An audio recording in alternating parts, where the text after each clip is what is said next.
But फिर भी जो दोनों बाबू लोग हैं, जिनके ऊपर सर के ऊपर आज गवर्नमेंट चल रही है, दोनों का जो वोट बैंक है वो मुसलमान वोट बैंक भी है। क्या वो उनको नाराज कर सकते? दोनों चंद्रबाबू नायडू और नीतीश बाबू, दोनों बाबुओं के पास जो वोट बैंक आप कह रहे हैं मुस्लिम है, लेकिन मुस्लिम वोट बैंक इरेलेवेंट हो चुका है 2014 में, जब थंपिंग हिंदू मेजोरिटी के वोट बैंक से मोदी आए हैं, और मोदी ने इस सफलता को बहुत बार रिपीट किया है। वक्त में क्या हुआ है सर कि कल पास हो गया सर लोकसभा में, आज राज्यसभा में बहस चल रही है। हाँ, पाकिस्तान को पता नहीं क्यों दिक्कत हुई है सर। क्या कर रहा है पाकिस्तान? कुछ दर्द हुआ है। मैं आपको बताना चाह रहा हूं स्पीकर साहब, ये बिल का मकसद सिर्फ मुसलमानों को जलील और रुस्वा करना है, मुसलमानों को दूसरे दर्जे का शहरी बनाने का इनका मकसद है। तो मैं गांधी की तरह इस कानून को फाड़ता हूं, ये अनकॉन्स्टिट्यूशनल है सर। मोदी वो तो पहले दिन से मुसलमानों के खिलाफ है, वो पहले महीने से उनके लोग, उसकी बीजेपी, ये जो लोग मुसलमानों को मारने लगे हैं। भारत के मुसलमान की बात कर रहा हूँ, अलग ही बुद्धि से चल रहे होते, तो पढ़े लिखे भी होते हैं, उनपे इतनी आंखों में पट्टी बंधी रहती है मजहब की, वो कभी ज्ञान की, अकल की, तर्कों के आधार पर कोई बात नहीं करना चाहते। भारत का मुसलमान बड़ा हिपोक्रेट मुसलमान होता है, उसके दिमाग में फीड कर दिया गया है, चिप लगा दी गई है कि तुमने 800 साल राज किया। वक्फ बिल का लाना भाजपा की सियासी हट है। वक्फ बिल भाजपा की सांप्रदायिक राजनीति का नया रूप है।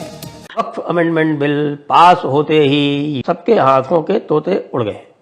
इसके जो जहर के दांत थे, वो जहर के दांत पूरी तरह से निकाल दिए गए, और वो उन्होंने एक अमेंडमेंट सरकार की तरफ से पेश कर दिया क्लॉज नंबर 4 में, और क्लॉज नंबर 4A नया इन्होंने ऐड किया।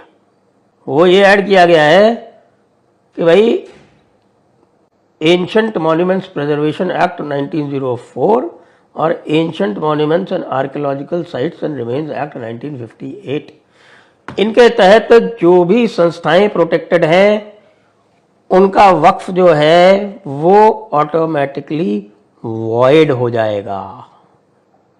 प्रॉपर्टीज, कोई भी वक्फ का नोटिफिकेशन है या आगे होगा, वो अपने आप वॉइड हो जाएगा। तो भाई इसमें कौन कौन से आते हैं आपको बता चुके हैं ना हम। जो 9 मुख्य मंदिरों की हम बात किया करते थे ना, वो 9 के 9 जो मंदिर हैं वो वक्फ से मुक्त हो गए।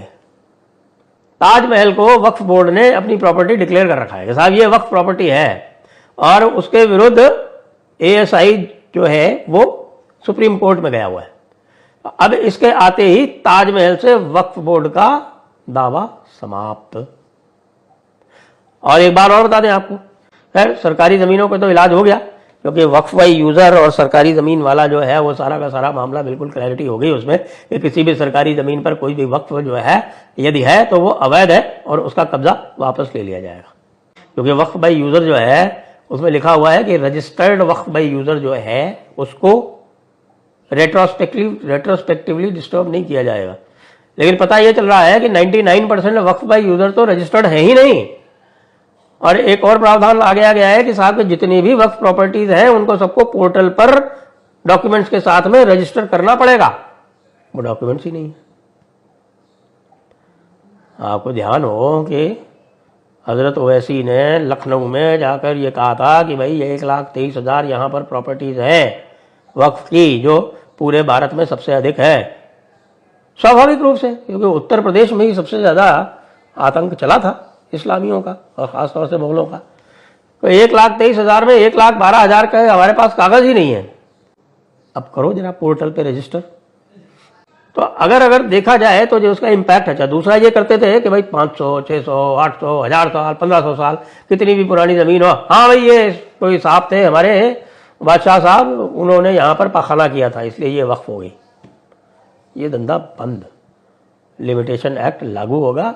12 साल से पुरानी आपकी मिल्कियत नहीं है उस जमीन पर, आप अब दावा नहीं कर सकेंगे।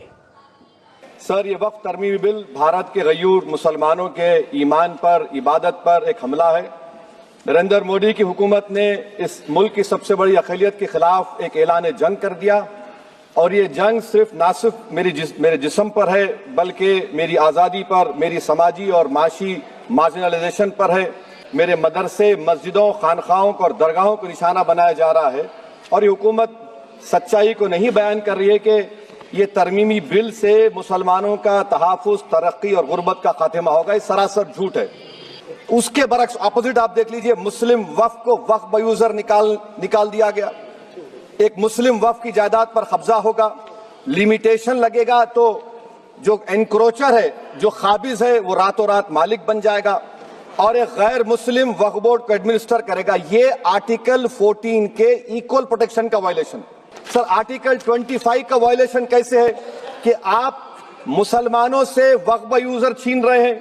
माने कंडीशन क्या लगाए कि अगर उसमें डिस्प्यूट होगा और गवर्नमेंट प्रॉपर्टी होगी। सर, डिस्प्यूट तो है।